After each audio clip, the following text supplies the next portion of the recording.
la subjectivité.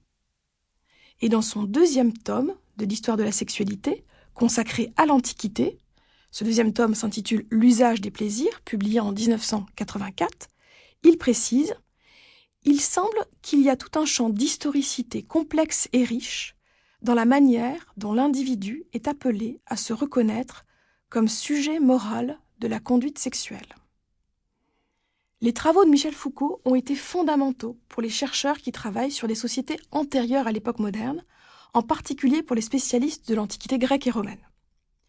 Si ceux-ci recourent au terme de sexualité, comme moi-même aujourd'hui pour ce cours, c'est en tant que catégorie heuristique. Je veux dire par là qu'il s'agit d'un moyen et non d'une fin. Celle qui permet non pas de chercher chez les anciens une catégorie fixe et immuable, du type le mariage d'amour en Grèce ancienne ou encore la communauté gay à Rome. Donc non pas cela, mais au contraire, il s'agit d'élargir le spectre de questionnement. Cette démarche heuristique, du grec heurisko, chercher, chercher à trouver, permet de ne pas mal interpréter, dans notre enquête, des comportements que nous rangerions dans le domaine de la sexualité, mais que les anciens ne percevaient pas comme relevant d'une telle problématique. Ou encore, à l'inverse, elle permet d'explorer des domaines qui aujourd'hui nous semblent éloignés de ces thématiques, comme la politique ou l'éducation. Autre exemple, les catégorisations actuelles du champ de la sexualité, comme celles d'homosexualité et d'hétérosexualité, productrices d'identité, d'identification, de culture, sont apparues à la fin du XIXe siècle. Il serait donc particulièrement risqué et totalement anachronique de vouloir retrouver à plus de 20 siècles de distance de telles subdivisions créatrices des mêmes identités. Ainsi, pour comprendre les valeurs et les représentations associées à telle ou telle pratique sexuelle, pour comprendre la façon même dont les anciens les découpaient et les nommaient, il convient simultanément de tenir compte de ce champ d'historicité dont parlait Michel Foucault. Vous l'aurez compris, ce n'est pas toujours facile, d'autant que la nature de la documentation à notre disposition ne nous facilite guère la tâche. C'est une ligne directrice qu'il nous convient d'avoir à l'esprit quand la réalité du terrain et nos réflexes culturels nous poussent à revenir à des termes ou à des notions contemporaines. Mais quel est ce terrain ? Nous allons parler de la Grèce antique et de la Rome antique, des sociétés anciennes, non homogènes, ayant existé sur une longue période de temps.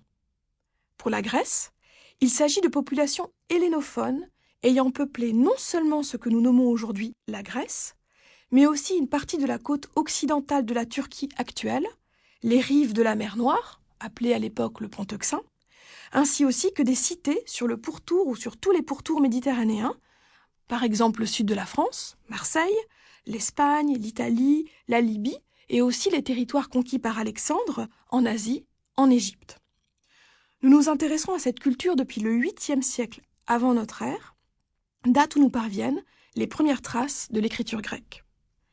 À partir du 2e siècle avant notre ère, le monde grec passe progressivement sous domination romaine, mais les cités grecques poursuivent leur vie politique et culturelle.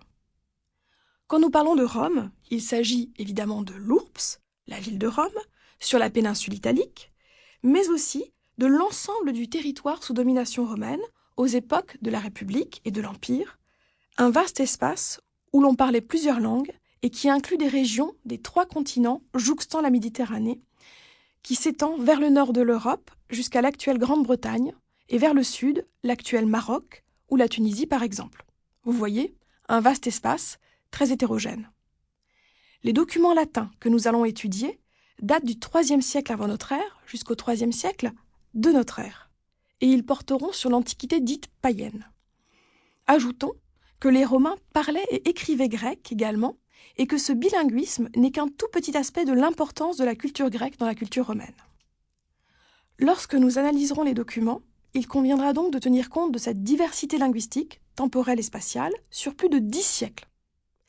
Et nous prendrons soin de ne pas établir de façon systématique des liens de progression ou de continuité, puisque nous travaillons sur des cultures particulièrement variées. Il me reste 2 remarques de méthode à faire. Tout d'abord, la question des sources.